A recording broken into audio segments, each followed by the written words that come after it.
প্রতি বছর নববর্ষের থেকেও এবারে নববর্ষটা আমাদের কাছে অনেক স্পেশাল ছিল। তো নববর্ষে যা যা আয়োজন করেছিলাম তাই নিয়ে থাকছে আজকের ভিডিও। আসসালামু আলাইকুম। তো সকালে উঠে আমি রূপচাঁদা মাছ আর ইলিশ মাছ বের করে নিয়েছিলাম ফ্রিজ থেকে, তারপরে খুব ভালো মতো পরিষ্কার করে এই তো লবণ হলুদ মরিচ মাখিয়ে তারপরে কিছুক্ষণ রেস্টে রেখে এখন কিন্তু আমি ভেজে নিচ্ছি।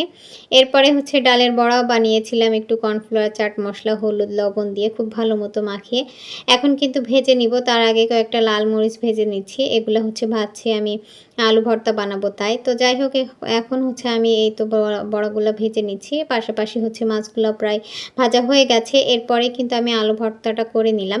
তো এখানে বেরেস্তা, লবণ, একটু মরিচ, তারপরে তেল দিয়ে খুব ভালো মতো মাখিয়ে নিলাম। এরপরে কিন্তু কলিং বেল বেজে উঠলো আর রাইসা বাবা বাসায় চলে এসেছিল। তো প্রত্যেকবার রাইসা অথবা আরহামের এই তো প্রথম জন্মদিন, তো ওদের জন্মদিনে আমাকেও ছোটোখাটো একটা গিফট দেয় ওদের বাবার কথা অনুযায়ী যে আমি ওদের দুনিয়ায় নিয়ে এসেছি।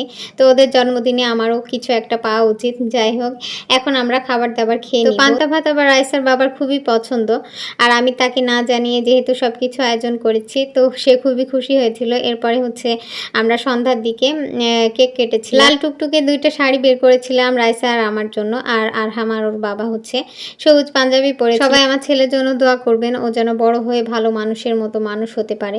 তো সবাই ভালো থাকবেন, সুস্থ থাকবেন। আসসালাম।